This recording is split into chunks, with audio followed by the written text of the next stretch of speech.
امام غزالی رحمۃ اللہ تعالی علیہ کا نام محمد بن محمد بن محمد بن احمد غزالی رحمۃ اللہ تعالی علیہ۔ امام غزالی رحمۃ اللہ تعالی علیہ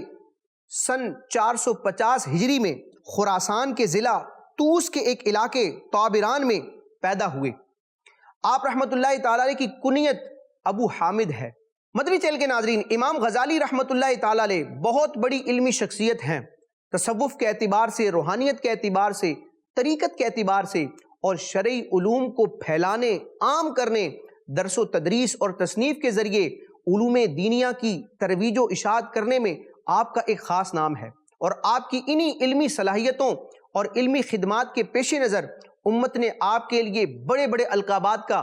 ذکر کیا ہے۔ امام غزالی رحمۃ اللہ تعالی علیہ کے چند القابات سنتے ہیں۔ چنانچہ علماء کرام نے آپ کا ایک لقب بیان کیا ہے، امام البحر،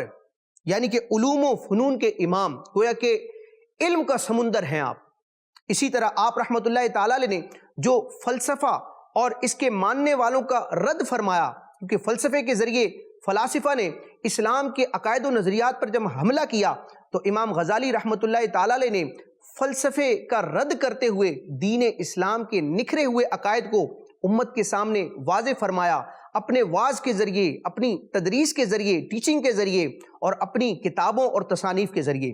تو آپ کی اس طرح کی خدمات کے پیش نظر آپ کے لیے ایک ٹائٹل، ایک لقب استعمال کیا گیا، زین الدین، یعنی آپ دین کی زینت ہیں۔ اور اسی طرح امام غزالی رحمۃ اللہ تعالی علیہ کا ایک مشہور ٹائٹل ہے جو عموماً آپ رحمۃ اللہ تعالی علیہ کے نام کے ساتھ علماء کرام استعمال فرماتے ہیں، وہ کیا ہے؟ حجت الاسلام۔ حجتن کا معنی ہے دلیل، تو حجت الاسلام کا لفظی مطلب ہوگا اسلام کی دلیل۔ یعنی امام غزالی رحمۃ اللہ تعالی علیہ دین اسلام میں مسلمانوں کی تاریخ میں اتنی معتبر شخصیت ہیں کہ آپ کی شخصیت، آپ کا نام ہی ایک اتھارٹی ہے، اور آپ امت میں ایک امامت کا درجہ رکھتے ہیں۔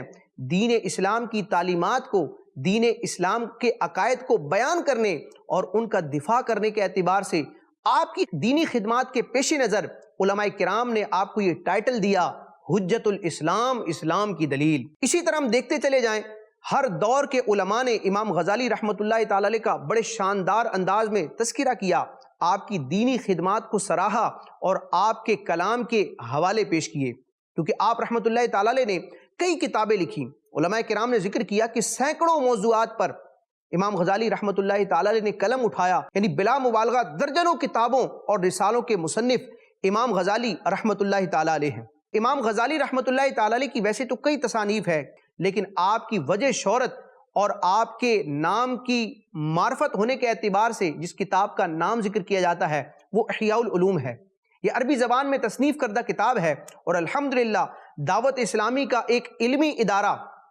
اسلامک ریسرچ سینٹر یعنی المدینہ العلمیہ کے علماء کرام نے اس احیاء العلوم نامی شاندار عربی کتاب کا اردو زبان میں ترجمہ کیا ہے، اور الحمدللہ تقریباً 5 جلدوں میں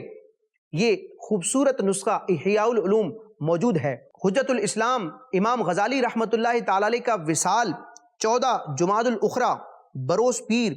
505 ہجری میں بمقام طابران یعنی کہ طوس میں ہوا۔